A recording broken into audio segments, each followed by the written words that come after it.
Bring out the idiot. Hey, the man, many voices. Hey, oh, man, I'm so glad to have him on today's show. So sit back, relax, pour yourself a cup of joe.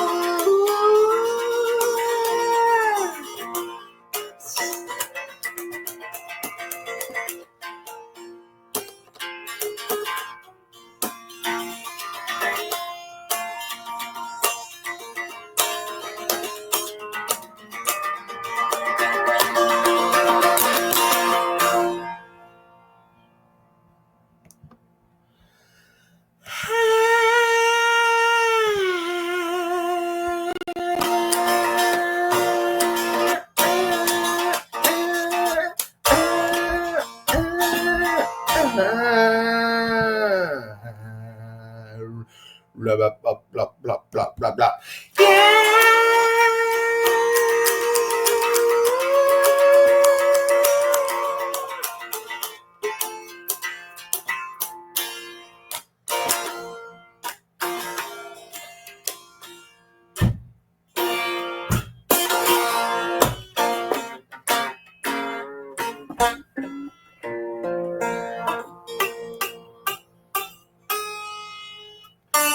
Hello, yeah. Welcome to the show.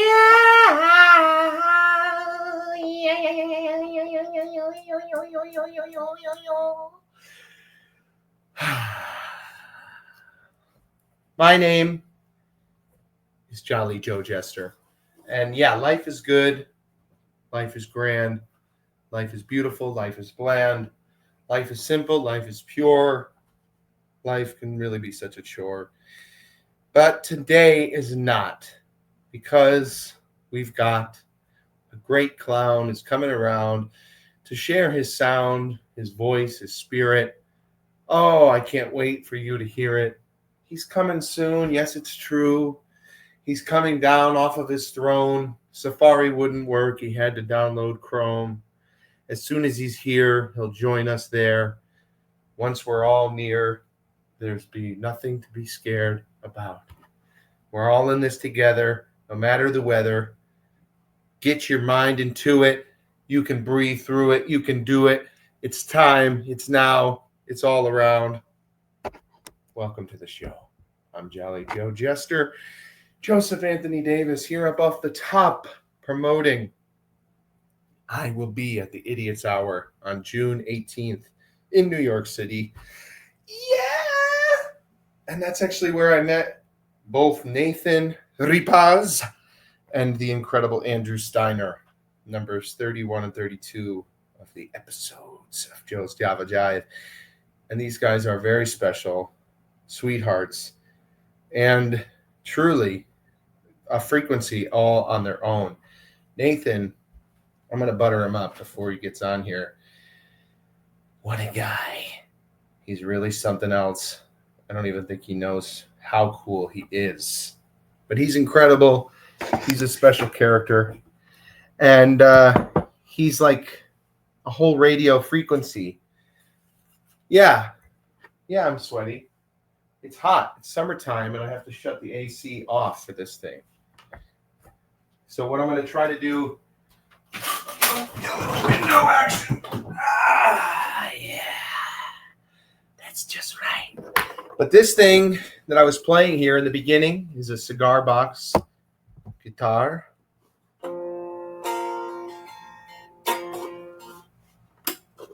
Oh, I got that first string out.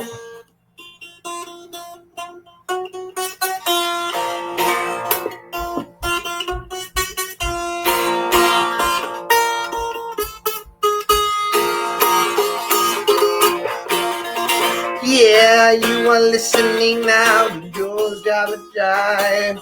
It's time to do it, and we'll do it live. We'll get it together, we'll have a good talk.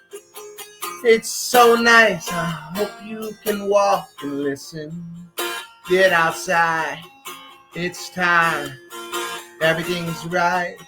Go in to the night, and you will feel alright.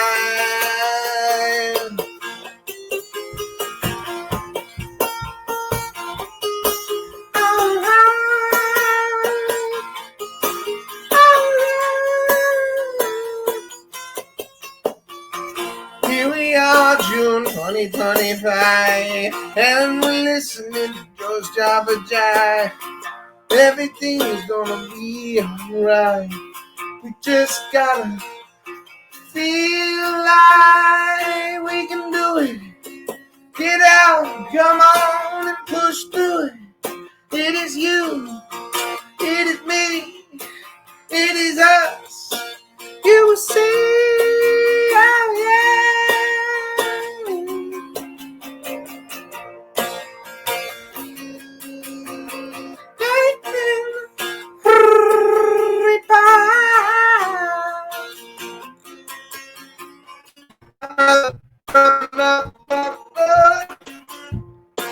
Coming in hot, just like my coffee is dark and gives me brain right, and I love it. It's just what I need, and I said I want it. And if I were to bleed, coffee would come out, 'cause my name is Joe, and I hope that you are enjoying the show.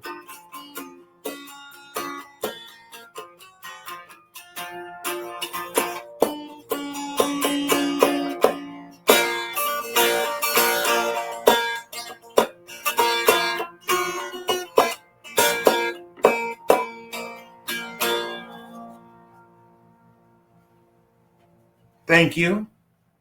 If you're not listening to the video version, I don't know what you're doing. You are listening probably on Apple Music, or maybe you're listening on Apple Podcast, or whatever they call it now. Yeah, but this is it.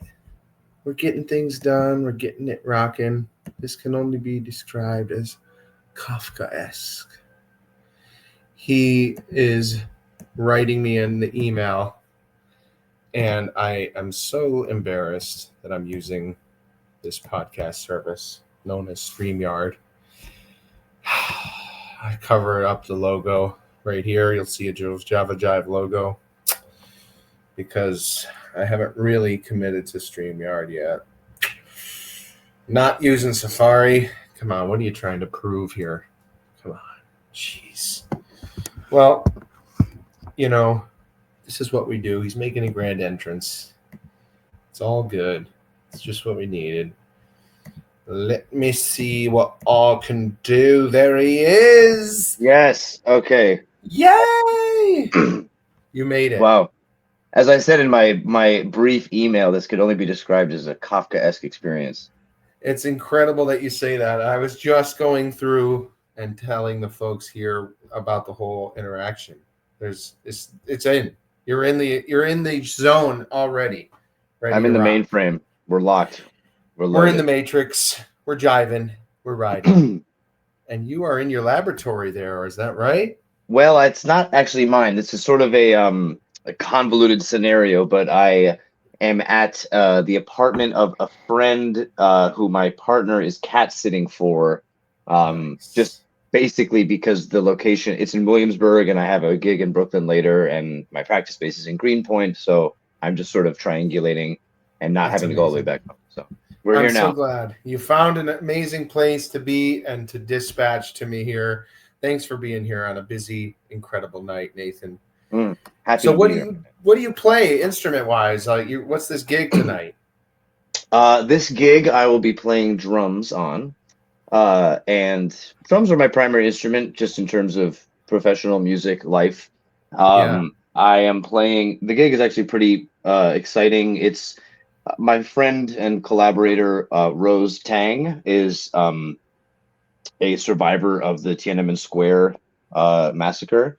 And she is a very active artist across a lot of different media. But tonight is kind of a open-ended, like free jazz, free improv concert with a bunch of different acts, because we're getting close to the anniversary of Tiananmen, which I think is June 4th. Don't quote me on that. You can quote me, but I could be wrong. And so she's hosting this evening at the Red Hook. I think it's called Record Shop, but it's 360 Van Brunt Street in Red Hook, and they have like, it's a big hub for like experimental kind of creative music. So we will be playing a fully improvised set. It's about, I think we'll play it for about 40 minutes, and there's some other great acts on the bill. So that's what tonight is bringing. Oh, that's incredible. Well, drummers are hard to find often, especially in smaller towns. Like I've heard it said that like if one drummer goes down, like 7 bands go with him around here in the Hudson Valley. Oh yeah, is that where you're located? Yeah, I'm upstate New York, and I'm in the New Paltz area. There's a great drummer here, Jared Nelson, but drummers are so just in my bones. I've always loved drumming and rhythm. Hand drum is more my vibe than sticks. Yeah. Do you find yourself ever at a drum circle or in sort of communicating that way? Yeah. I think I have mixed feelings about drum circles because I went to Wesleyan for my undergrad, and especially when the time I was there was a lot of dialogue about like cultural appropriation and like authenticity, especially in like non-Western traditions. But before I was like made aware of that or like had that introduced into my thinking, my very first like experience with percussion was a drum circle. For my 4th birthday, my folks, who I am very lucky, have always been very supportive of what I do. I don't actually know how they knew this dude, but his name was Baba David Coleman, and I believe he was from Mali, and he was a friend of theirs in Connecticut, and they had him over for a drum circle with me and all of my little homeschooler nerd friends. Yeah, for my 4th birthday. I guess 4th birthday, most people are homeschooled when they're 4 still. Maybe not pre-K, who knows when it starts. But long story short, I got a djembe for my birthday, and I still have that drum and play it sometimes. So that's so drum sweet. circles themselves, I feel like demographically, it's like a lot of like 40-something accountants that usually go to drum circles, or it's like burners and stuff. And no shade to people that like to do that, but I think it's nice to at least be exposed to some of the traditions that like they originate from. Yeah, that's so true. I mean, it's an interesting conversation right there, just in terms of like the concept of it and where it originates, and then also just the benefit. Like I was in music therapy classes. Oh, absolutely. They talk about it, the power of it, and I'm actually working on a screenplay that starts kind of in a drum circle world. So my dad actually, funny enough, when I was younger, I remember he came to my music class with a bunch of like water gallons and drums and got the whole room to do sort of a rhythm exercise. That's awesome. Yeah. Yeah, I've done some groove workshops, and no, there's really nothing like rhythm and percussion. It's really at the heart of everything. Like we hear our mother's heartbeat in the womb, and like it's a little more esoteric way to look at it, but like all elements of music can be distilled down to rhythm, because like every sound, every pitch is a frequency, which is just X number of vibrations per second. So an A is literally just, concert is 440 hertz. So that's 440 impulses per second. So it's like a really fast rhythm, And so if you tighten a string to be an A, you're just like getting it in that perfect frequency. Yeah, exactly. So like if I could clap fast enough, it would be like, ooh, and like it would go faster and faster, and would eventually you get a pitch from it. That's amazing. Yeah. And all instruments are percussion. Oh, you got your booby cup? These are nipples. I think it's they're androgynous nipples. This is not my cup. Like I said, everything that you see doesn't belong to me, but these are some hip folks that own this department, so we have a nippular vessel. That's just beautiful. Well, cheers officially, Joe's Java. And yeah, thanks for having me, man.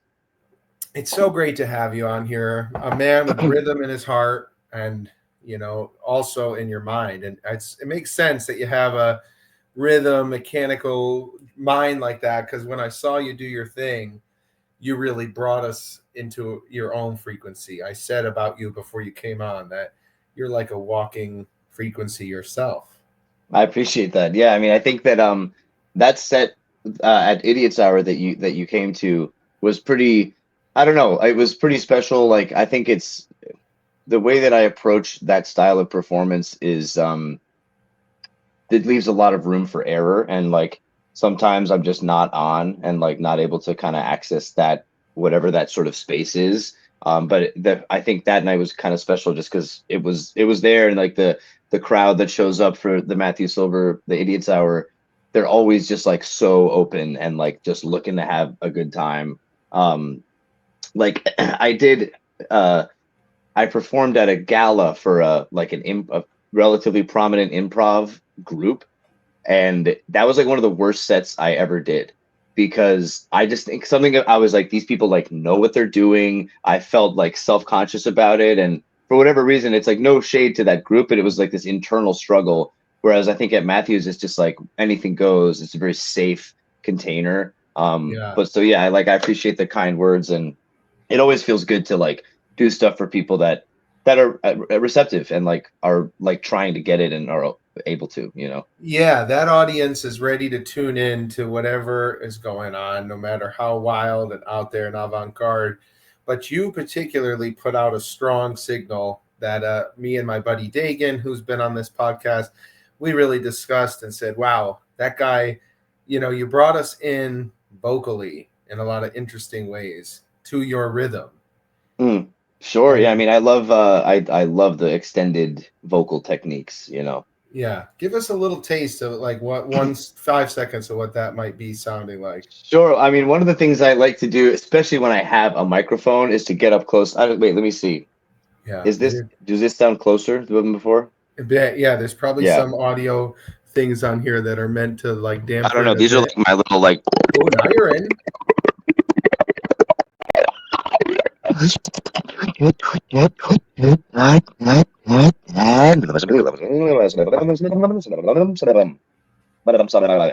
Or anything along those lines, you know, along the lines of what we're discussing here. Yeah. That sort of. Can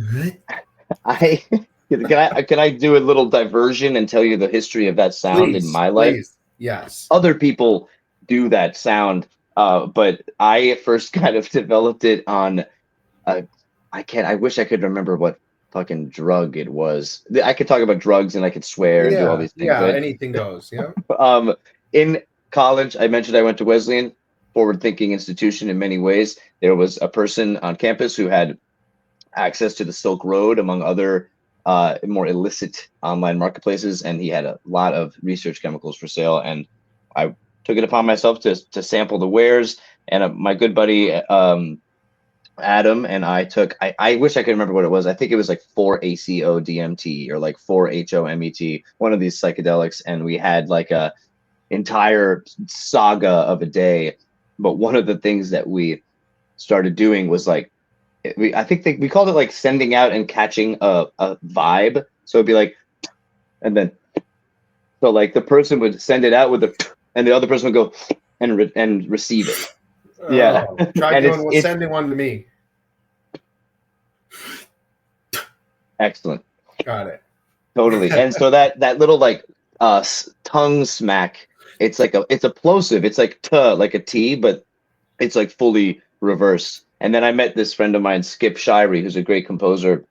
I'm working on a project of his, and he does that too with some of his like vocal soundscapes. And I'm like, okay, other people have discovered the, you know, like simultaneous generation of it. Yeah. Yeah. Anybody who's been playing stuff backwards since trying looking for secret messages or whatever it is, you discover how cool that is.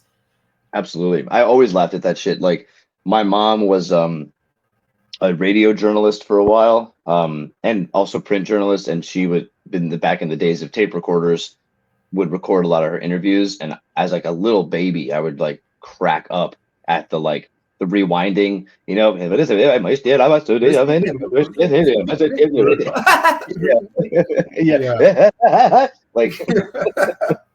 I absolutely love that shit.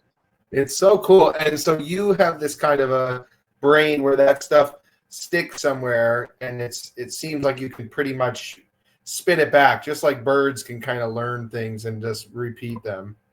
Bro, echolalia is like the name of the game for me, for sure. Yeah. Yeah. Yeah, that is it. And it's incredible to see a master at work in that realm. And I love that you incorporated that, and then you get in and you're riffing around it, but you create a vibe and a frequency. So I'm very impressed by that, and I encourage you to go all out. like right now or in my life? Both.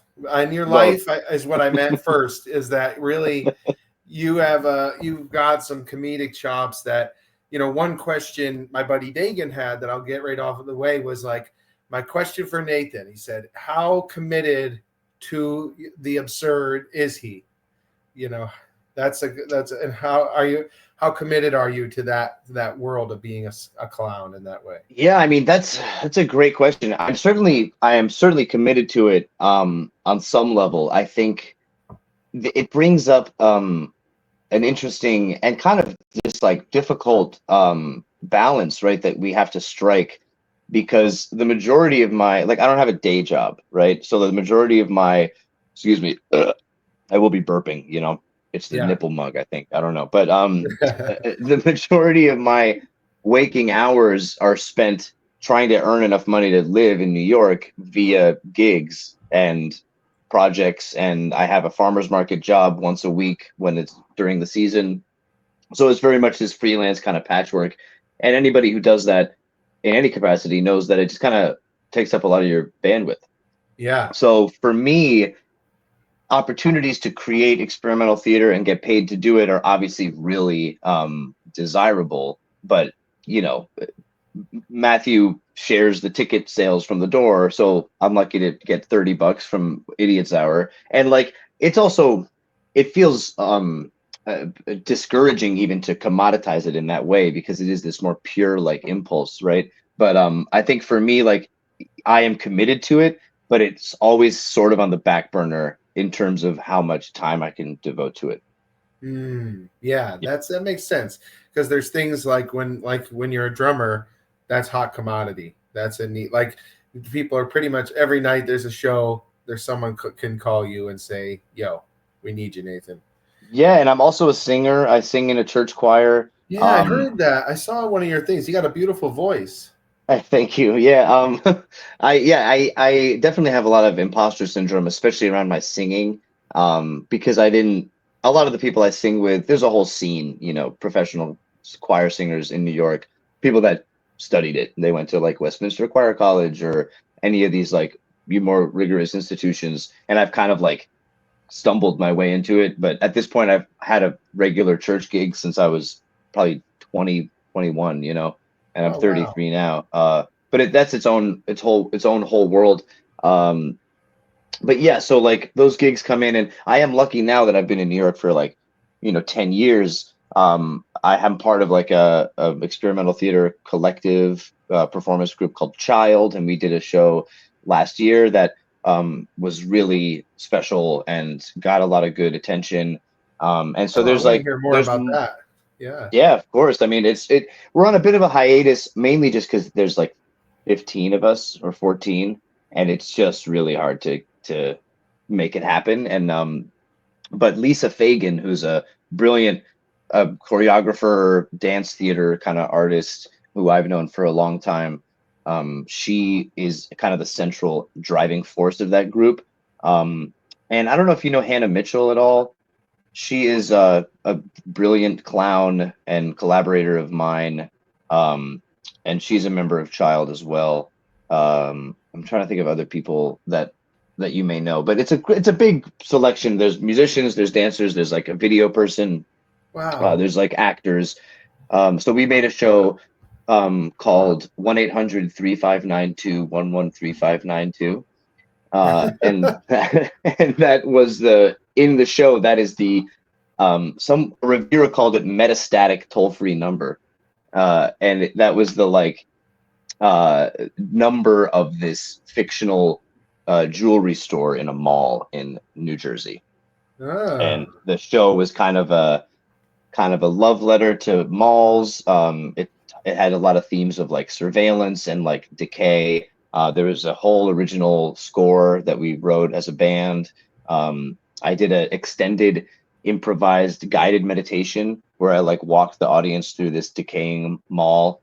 And yeah, so that was a great example, right, of like if you keep doing your weird shit in New York and you get to know the right people, like you can actually support yourself. And like we got grant funding and some other support from various like fiscal sponsors and stuff, so we were able to pay ourselves to make that show. When I say we, it was really Lisa and Emma Orm, who's the other producer, that like they fucking did all that work. And but it just kind of underscores incredible. like how much goes into it, right? So that was really one of the highlights from last year, and I have some more projects in the works. So it's anytime that I can get that overlap of, right, oh, this is a job, and oh, this is actually super creatively fulfilling, specifically in the realm that we're talking about with the like improvised, nonsensical, what have you, theoretical, experimental stuff.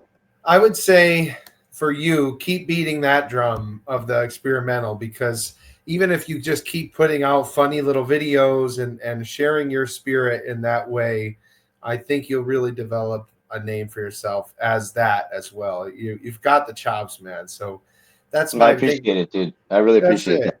It's very validating, Well, I think I told you after the show, you reminded me of a couple of different acts, and I'll tell you right here on the air as well, because we can kind of talk about some of your influences. But the way you kind of the stuff you did with your voice was incredible. It was like its own other thing. You had obviously a lot of Andy Kaufman in there, who's one of my heroes. He's been a factor on the podcast. I actually have a little Andy wrestling guy here. Yeah.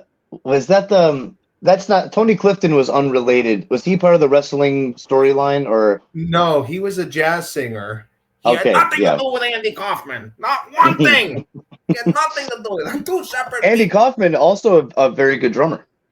Exactly. I saw a clip of him like shredding the congas. I was like, what? He's like really good, actually.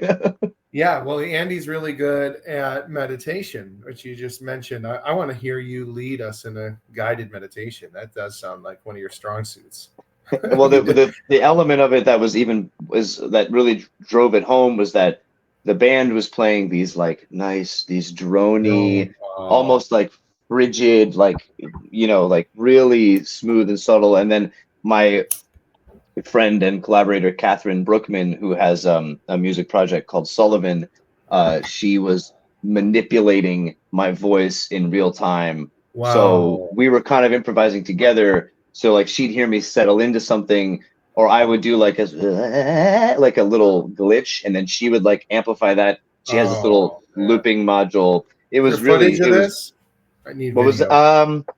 Was is there footage? I'm sure there is some footage on some level. I do feel like this is one of those things that it was like it was a perfect convergence to make the show happen. And like Helen Shaw from the New Yorker, like literally this was so surprising, but she in her like end of year roundup of theater, she was like, this is my favorite experimental theater piece of the year. Congratulations, man. Wow. Yeah, that felt so good.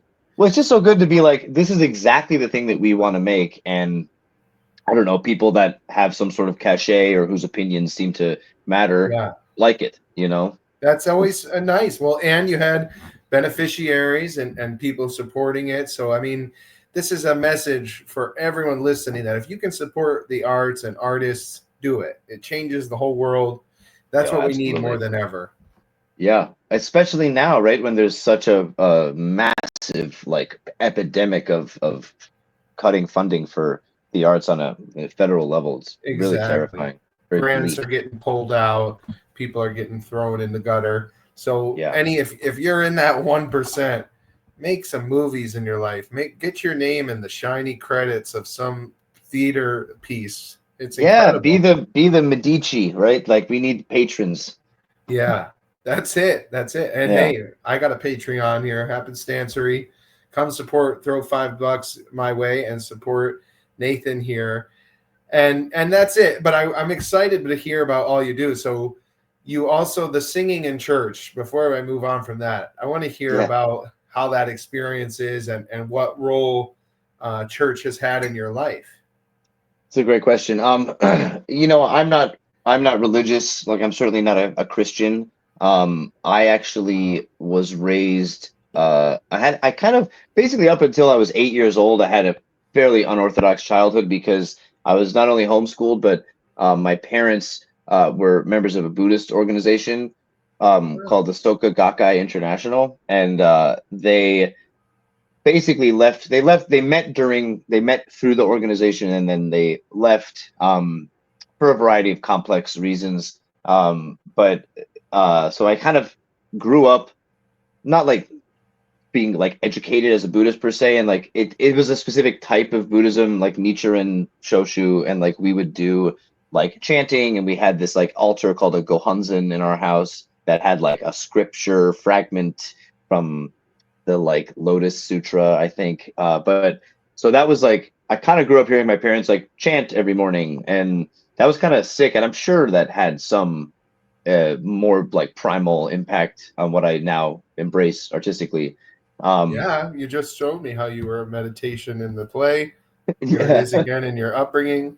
Yeah, I wish I could meditate. It's meditating is very hard for me, actually. It's just the way that my brain is consistently like vibrating. But that doesn't surprise me. All that being said, I had a phase similar to most young white men, which is to be an atheist, kind of annoyingly.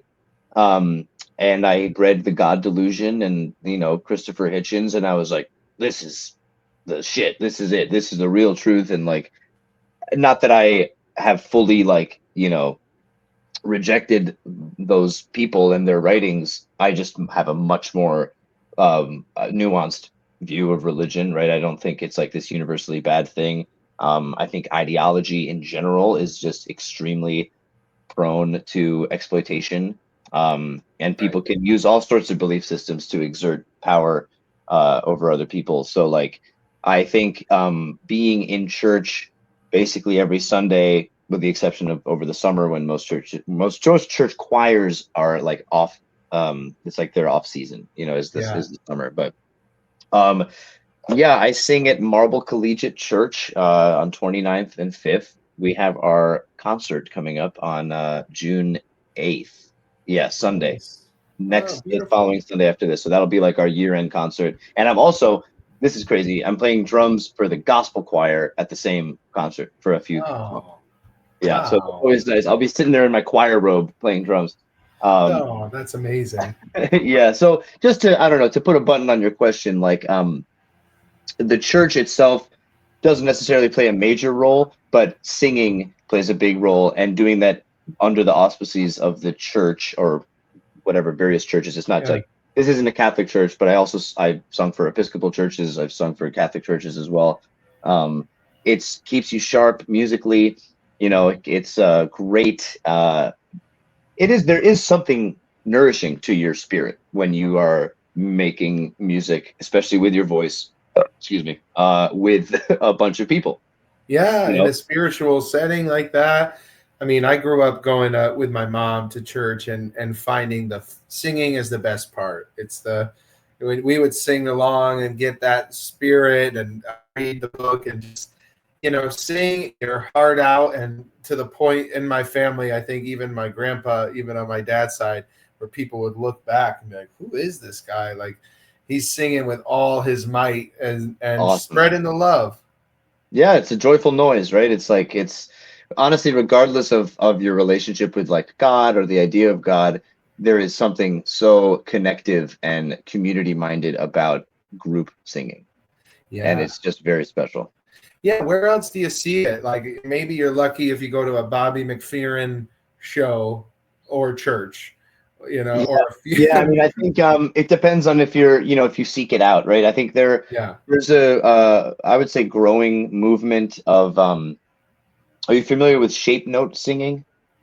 No, well, tell me about Shape note that. singing is an early American hymnody. It's an early American like hymn singing format or modality where like normally when you're reading music, the note heads are all round, but with shape note they have different shapes in order to like aid in people reading them. And how it's supposed to come through. Wow. Yeah. So it's just an aid for people that can't maybe read music as well. And this comes from colonial America, like pre-revolution of some of these songs. Whoa. And so Cool. there's many singings, like the plural gerund. Yeah. That's what they call them, like a shape note singing. And that there's a whole scene, not just in the US, but in Europe too, of people coming together and just kind of casually, socially singing these things. And it's designed to not be a performance, but to be a participation. That's great. Oh, that's exactly what it's all about. And here where I live, there's this incredible thing actually this weekend. I'm hoping to go. It's like a kirtan festival. Oh yeah, kirtan Yeah. chanting. Yeah, for sure. Ooh, they bring chants from all over the world in all these different languages.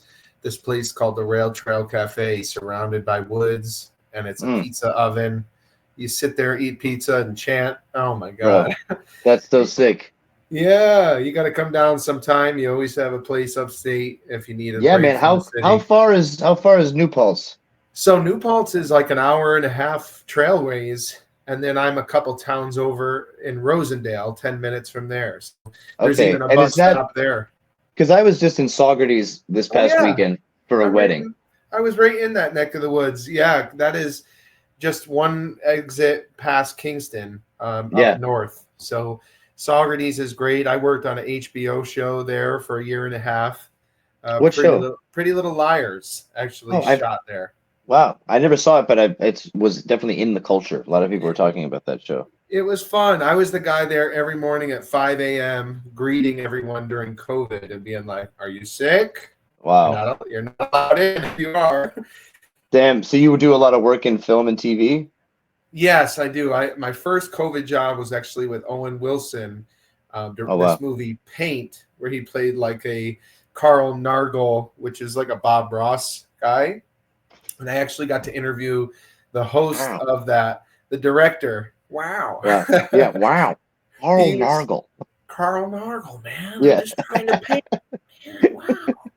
He was so down to earth, riding his bike to set, and we talked about Bob Dylan.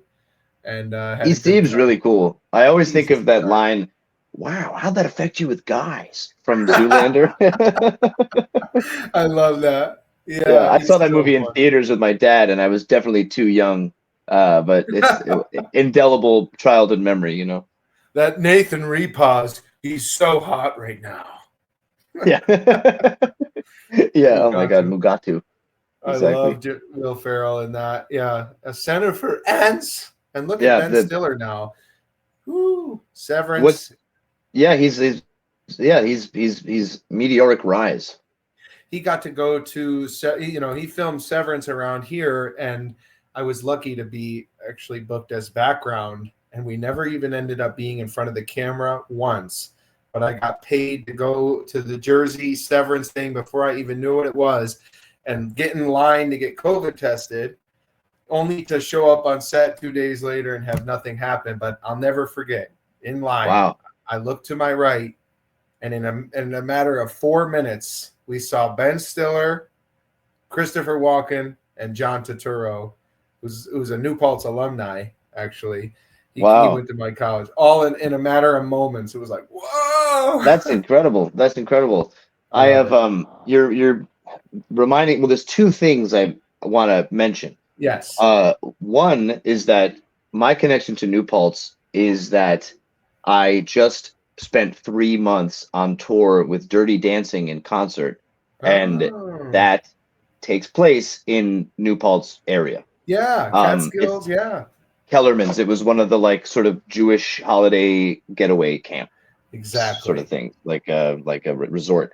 And so that's the only real connection I have with New Paltz. But then the other thing is that I was actually in my first movie last year.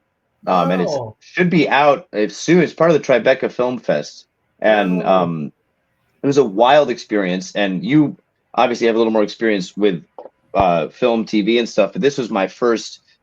Well, it was my second, because I was in one movie before, but I don't think it ever got made. I look it up every so often, and I'm like, it doesn't seem to have ever come out. That movie, I was playing violin to like pad the ranks of a youth orchestra that had been hired for the scene, but that didn't get made. That was still pretty cool, but this was way cooler because it was with Kevin Bacon. Whoa! Yeah, and 6 degrees. So I'm your degree. You know, I am not 1 degree away. Yeah, I don't know how much screen time we have, but we did 2 scenes with him, like fully. We were basically the band. This movie is called oh my god, this is so embarrassing. The problem is they changed the title to make it super generic. It's like The Best You Can, I think. But yeah, our bass player always confuses it with As Good as It Gets. With, the Jack Nicholson.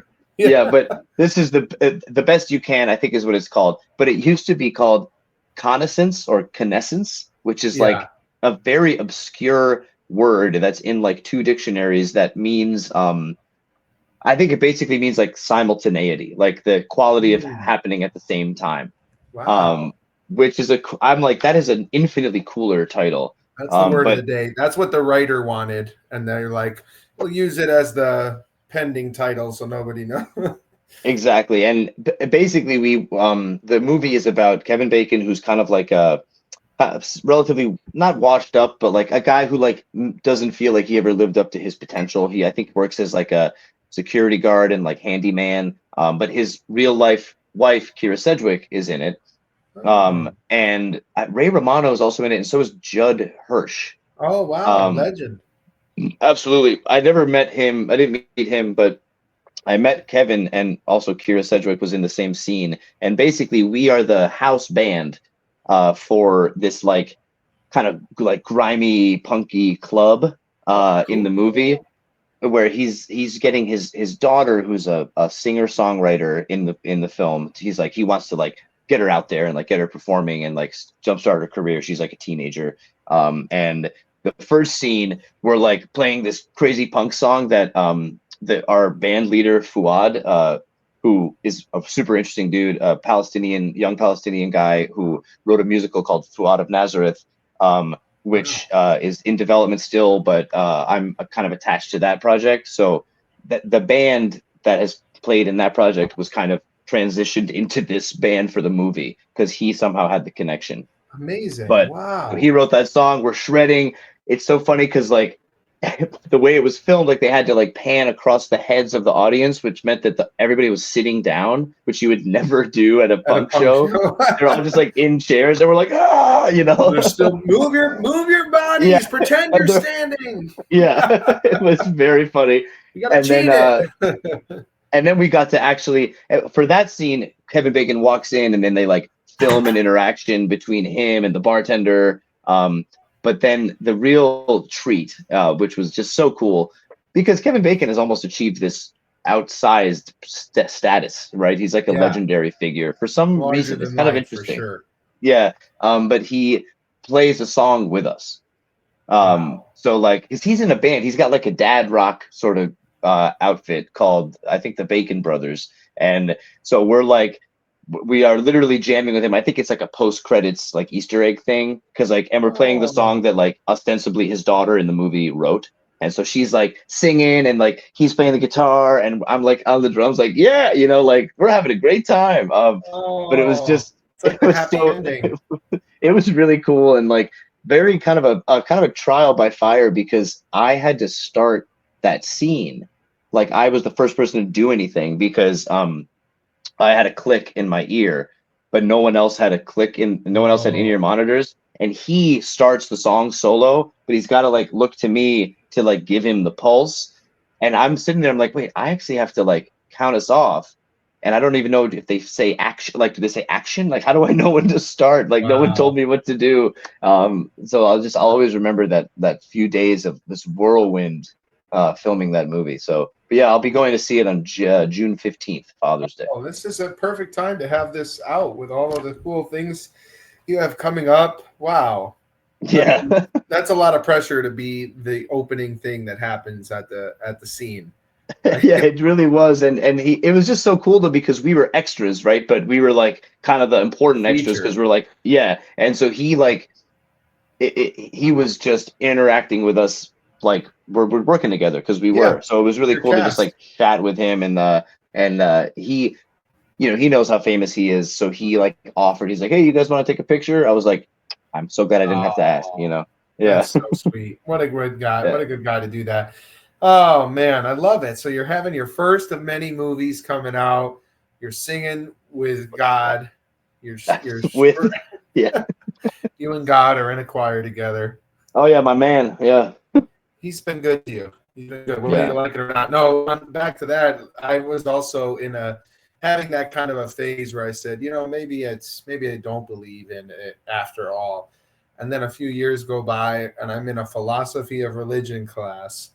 And I found out gradually that I'm the one who's always arguing for God in the class. In a room full of atheists, I turned into literally devil's advocate. Yeah. Just like, advocating to the devil. I got to advocate for Satan here and God and say, maybe, just maybe, he is real. And yes, there are still horrible things that happen. Maybe he's not that interested in us, but...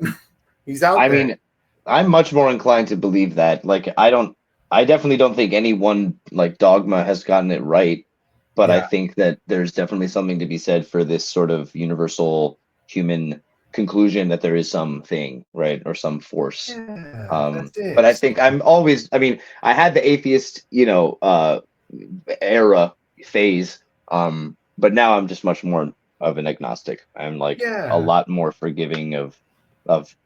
I just, you know, there's just anybody could be an extremist, and it's not inherently bad to have a, you know, moral code that comes from a metaphysical source.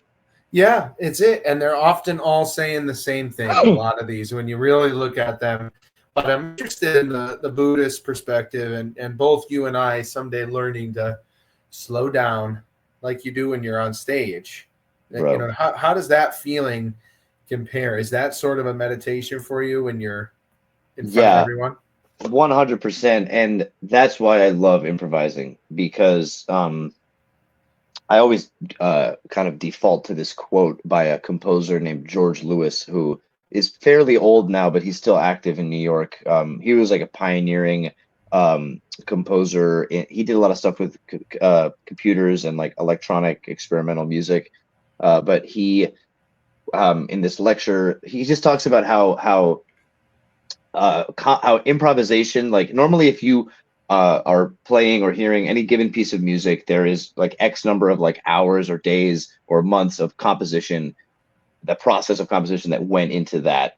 But then when you're improvising, it's just like one-to-one, right? It's like you are composing on the fly. There's no, you know, it's a little more complicated than that because you are importing stuff from your experience and from the past or whatever, but you're not like, here's a thing that I wrote, right? Here's a thing that I made. It's like, I'm making this now. Thing. Yeah. And that's what I kind of stumbled into that phrase. I think I said this at Idiot's Hour. We're co-creating a dynamic, right? I love that. We're co-creating like co-creating a dynamic. And that's really what you're doing when you're improvising in front of a live audience. You know, it's like there's a symbiosis that's going on. There's like this veil between you as the performer and as them as the audience. And I think like ruffling that veil, fucking with it, like to going through it is really valuable. But to be improvising, to be performing live, and even if it's not improvising, performance in general, you have to be there, right? You have to be doing the thing. And once you start to think about other shit or worry about some external thing, like the performance goes out the window. So yeah, you're certainly so right.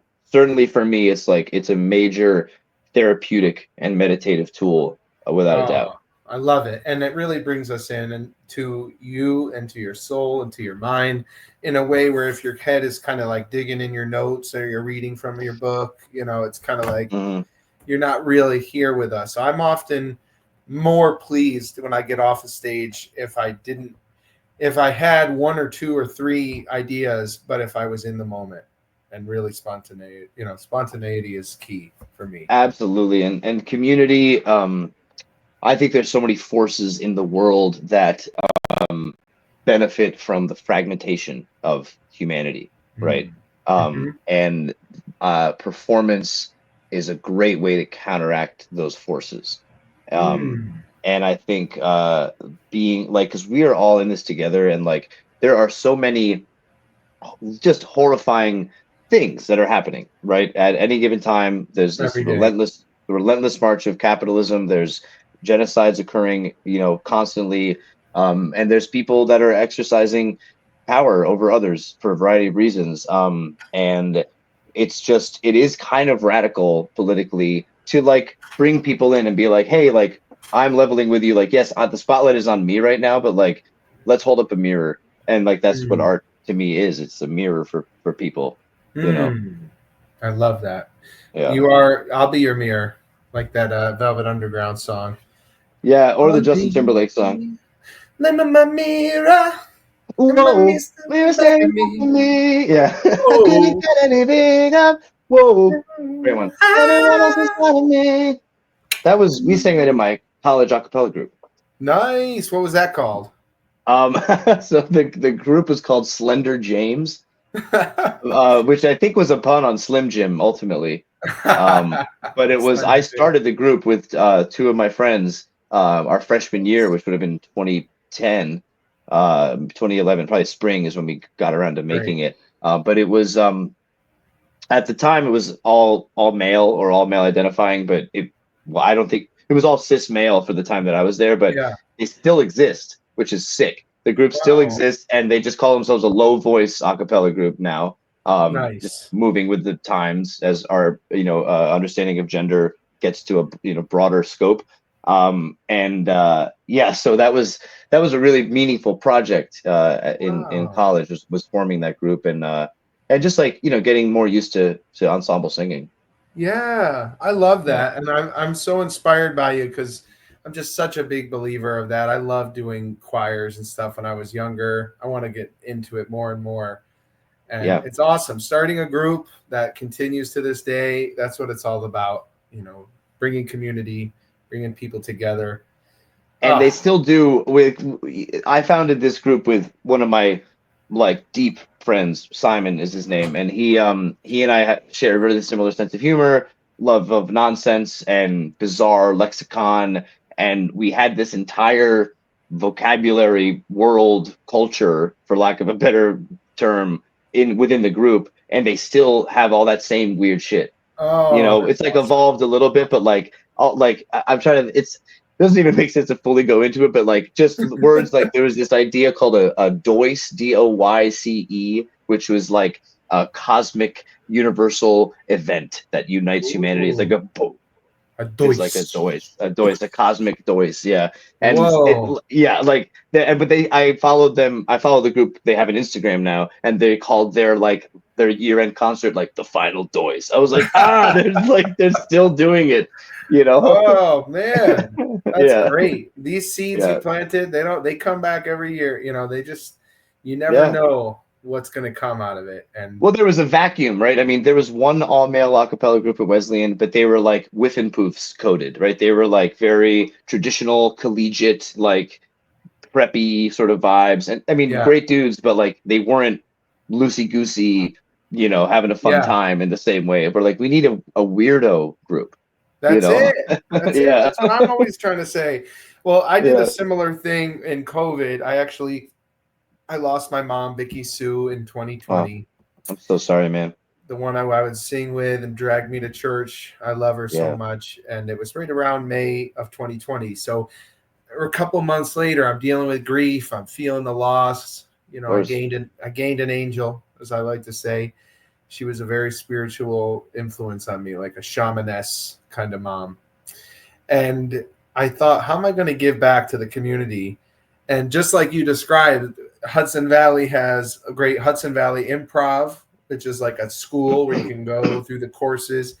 And there was like that. And I was like, you know what? I want to make a group for weirdo misfits, and it's going to be free, and it's going to be outdoors in my college house cul-de-sac in the middle of COVID 2020. Hell yeah. And now we've been going Wow. strong for 5 years, and it's happenstancery improv. We've gone into the city a few times. We're still carrying on a weekly Thursday thing that carries on this momentum, even though it changes shape, just like what you started. There's this carried torch, and I have been the through line. That's And awesome. It's incredible. And I hope it goes beyond me someday. And we're trying to think of that. How can this be replicated throughout Yeah. the world?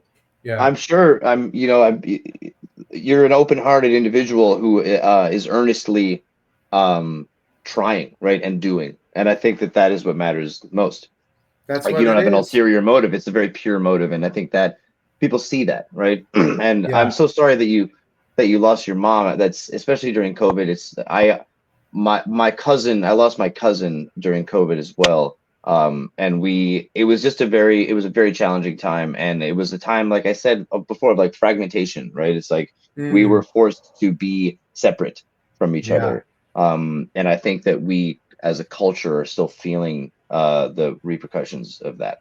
Truly. We're just starting to be like, is it safe to come out? You know, And it's like it never really ended, right? It was like all of a sudden things were trickling back in, and it was like, is it safe? And like the conventional scientific wisdom is like, yeah, you probably should still be wearing masks. You know, people are kind of still dying of COVID, long COVID. It's like it's just an example of the way that like capitalism and the demand for like growth and work and economic activity supersedes human life. everything. Yeah. Yeah. It's fucked up. You brought a lot of great topics up, today, and in terms of acknowledging, cultural appropriation and all that stuff right off the top, masks, awareness, there's good values. Well, There's wait, good check out my values. shirt. Deny, defend, depose. Yeah, man, that's Luigi Mangione. Oh man, there he is. Wow. Wow. I have strong politics. I feel strongly about things. But yeah, I mean, it was so funny. The first question you asked was about drum circles. I'm not against drum circles. I just think I have like certain impressions of them that makes me reflect on cultural appropriation as an idea. It's important to hear, and I'm very conscious of it. And with Native Americans, especially, we've already done so much to them that it's like, what more do we have to do to keep twisting the knife? Really, come on, it's guys. Fucking crazy, and it's at least Canada like apologized, right? We've never even done that. Like that's maybe too little, too late, but like it's like, bro, we're like the U.S. government is the biggest terrorist organization on planet Earth. Yeah, and and then I'm shocked because where I'm from, Elmira, there's the Newtown battlefield, and it's a lot of people lost their lives. The history is so dark, and I'm like, wait a minute, this monument is for the guy who led that march in Newtown, the Sullivan's Monument. So I'm actually have a screenplay that's sort of written to dive into the whole reenactment culture and how screwy it all really is. And that's something that I'm working on. It's called Newtown. Elmira, that's Southern Tier town, right? Exactly. That's where I'm coming from.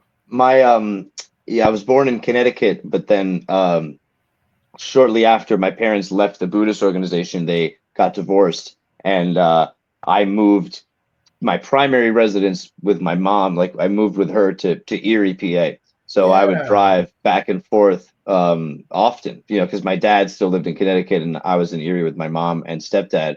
So that sort of visitation, I have a lot of memories driving the Southern Tier Expressway, Painted Post, great. Deposit, all these interesting names, Always. Or, Fish's Eddy. Yeah, I drive by Fish's Eddy. It's always a weird one. It's a weird one. And there's also a shop in New York called Fishizetti in New York City. Really? Yeah, I don't know if wonder they're there's still open, anything- but it was like kind of a bougie, like home goods store. Oh, and then you have horse heads. Is Horse another heads, one. dude. Yes, the horse heads. Another dark name and dark history of putting horses' heads on sticks and after. Is that's the historical thing? Jesus. Yeah, Elmira has some dark history, but it also has some beautiful stuff. Mark Twain and Seth Speaks, that kind of an entity that came through a woman, Jane Roberts, in the 60s. What? Yeah, I've never heard of this. Well, it's kind of become a running gag on this podcast for me to educate people about this before it's over, because it is from Elmira. But if you look up Seth Speaks, this book came out in the 60s, like 1963, 64, in Elmira. And she is kind of coined the phrase, you create your own reality. And, speaking of religious stuff, this is kind of a thing that isn't asking anything of anyone. But I encourage people to read it and digest it, because there's millions of people who've gone into this material, from health, time, reincarnation, spirit stuff, and manifesting. A lot of it came from this that started the whole New Age movement. Seth Speaks. Wow. Never knew about it. Seth, a woman, Jane Roberts, and her husband writing down. She totally transforms. There's even videos of her on So she YouTube. was like a conduit for like an entity. Channel. Yeah, she was. It started with like, I want to learn more about this, and I'll dive in with the Ouija board, and then it was like, I can close my eyes and speak as this. I don't even need this, and then there's all these books in the canon, and I encourage you to listen to an audiobook or two from it. Kind of wakens something within you. It's powerful. That's wild. Yeah, that's cool. It's just another thing that goes to show this life. There's more mysteries to it. Before I let you go, I have good news. I will be at the Idiots Hour myself on June 18th. Oh my gosh, performing? Yes, Jolly Joe. Hell yes. I have a show, but I don't play till 11 p.m. On June 18th, so I could maybe swing through. That would be sweet. Yeah, it would be great to see you. And the following week, my buddy Dagan will be there on that Wednesday after. Who I also met. Yeah, he met you. He loved you, and he'll be listening to this. I want to thank him for being a fellow mentor, Andy Kaufman lover. The other guy you reminded me of before we let you off, Bill Hicks. Bill Hicks. Okay, I thought you were going to say Reggie Watts, who is a big influence of mine. But Bill Hicks, I also love. Talk about it like disarmingly sincere person. Yeah. And I think that's very high praise, first of all. So thank you. I think Bill Hicks. I feel like I had a real Bill Hicks era in high school of like consuming his stuff. That's about the time for us comedy nerds to be like, absolutely, yeah. And like I've always felt like a bit of an outsider in terms of comedy, but like I also love George Carlin, and that he was like the comedian of my family loved him, or loves still.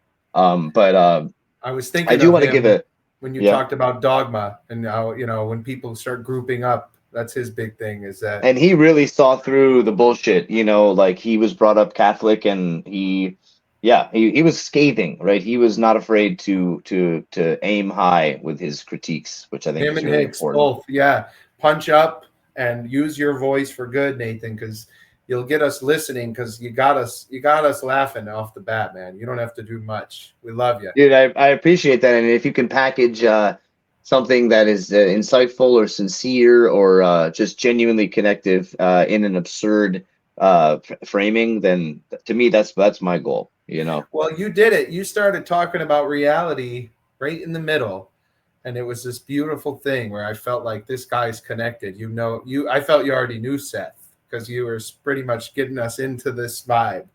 Yeah, I mean, who knows? He could have been speaking through me. He might have been. I think he was. And you also, one last thing, your shirt. I'll never forget. There's this moment in time from your set that is just stuck in my head. Remember, don't tell us what it was, but remember what your shirt said? Bohemia. Was it the green Wild Bohemia? Oh, sorry, don't tell them. Sorry. Yeah, Wild Bohemia. You can say that. And you say, what is it? And someone said, La Vie Bohème. Does that have to do with rent? And you started riffing with that. And I said, what about Bohemian Rhapsody? And you zeroed in on me. Bohemian Rhapsody, just killed a man, and you just did this thing, and I was like under your spell for a second, and then you're like, no, you want to know what it really is, and tell us what it is. It was my little league team in New Haven, Connecticut, the Wild Bohemians. But there was the dude that actually clued me into if it's a real reference from a movie. Wild Bohemia. What the Wild Bohemians? It's a line from, I want to say, Parenthood, maybe. Wow. And the guy, I was talking to this guy after. I wish I could remember his name, but he was like, "Yeah, that." So I never knew where the name came from, but apparently whoever sponsored the team, I'm like, "Oh, it's a real reference to something that I had not known that for my entire life." You know. Well, you are a Wild Bohemian, man, and I'm encouraging you, and I'll keep tooting your horn. Let's stay connected and hope to have you upstate. Dagan and I are planning a Way Out weekend where we're hoping to get amazing acts like yourself and other friends from the Idiot's Hour upstate for a weekend and do a show. Absolutely down. That's funny. I used to have I know we keep dragging out the ending of this conversation, but I used to have a concert series in Red Hook at the same record shop that was called Way Out. What? That's amazing. The Way Out. Well, that was all experimental music. Yeah. So Way Out, man. Way Up. The only way out is through. And we've got to improvise together musically too. I want to jam. Absolutely. Get me on the mic. I love it. Always down, man. Thank you so much for this opportunity. This is a super refreshing and compelling convo.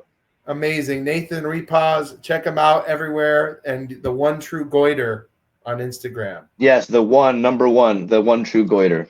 Hit me up. Peace and love. Later, man. You know it and you love it and you're ready to go. I said, you know, but you love it, you're ready to go.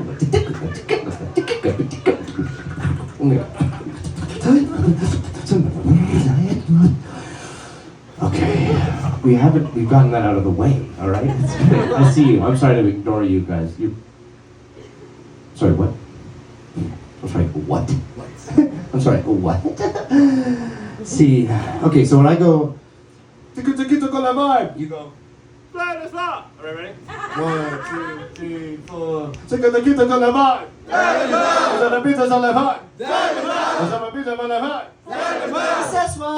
You know that song? It's like a remix of Oh What a Night by the Four Seasons, but it was released in 2000. It's called Ce Soir-là.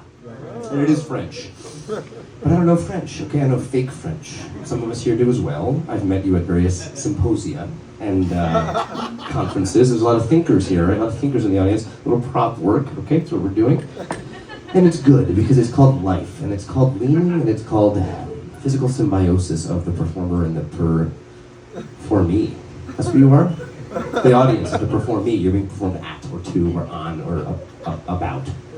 In the vicinity of. But you shouldn't end a sentence with a preposition. But the list of prepositions is quite long. And I remember learning this.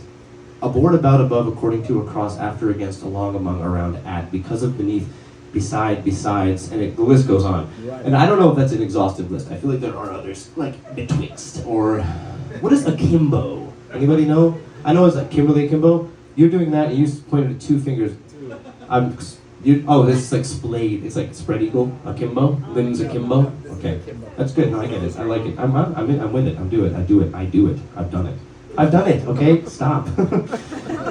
Guys, I came here to talk about something of grave importance. Okay, and that's the. It's the possibility or impossibility of interfacing in a way that is genuinely authentic, while still presenting material that may or may not be fully, matured. I'm ill, I'm sick, I'm symptomatic. Any simpletons in the audience? Any simps? Simp is short for simpering? What does it actually, I know what it means, but what is simp short for, okay? That's what we can all go away from this night wondering that and pondering that, instead of pondering larger metaphysical realities or oh wait, here, actually, this is what I wanted to say. You know this song? And he's like, right? The best hardcore or like metal songs, they sound like they're like throwing up. And there's this one song, that's like,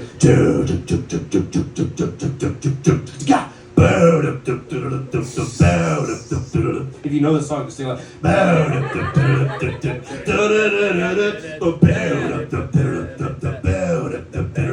and then it was that,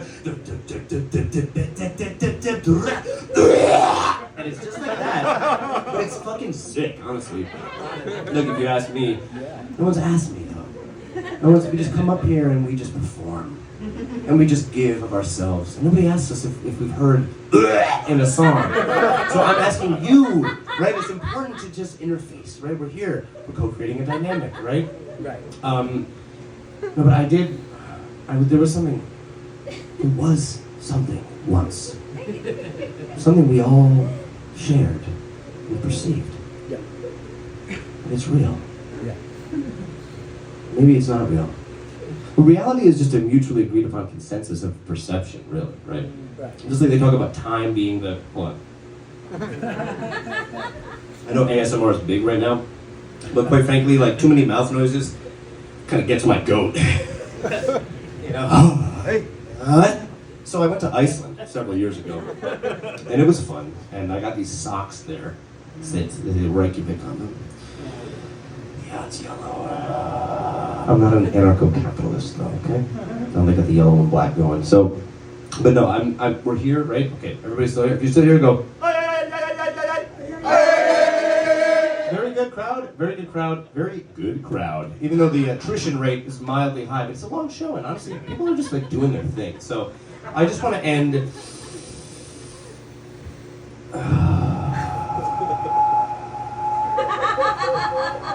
Anybody want to guess what this shirt is from? The wild. What is it? It's something from my childhood. That's actually very, yeah. We know that song, but wrong. I'm sorry. Great participation. Parenthood, the movie, starring, is that Rick Moranis? Was he in that? Was that you said that? I don't know. I've never seen Bohemian it. Rhapsody, Queen. Bohemian Rhapsody, yeah. Is this real life? Is it just fantasy?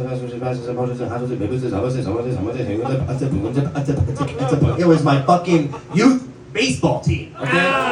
I swear to God, the Wild Bohemians, I shit you not, we played against New Haven Savings Bank, that was the other team, and the Doc, and some pharmacy sponsored the other one. We had the coolest fucking name. Yeah. It's what I went on to become, right? yeah. So basically, we're here today, and we're loving life, and we're gonna consume the last of our beer because I only have about 30 seconds left, and I'm gonna leave you with one thought.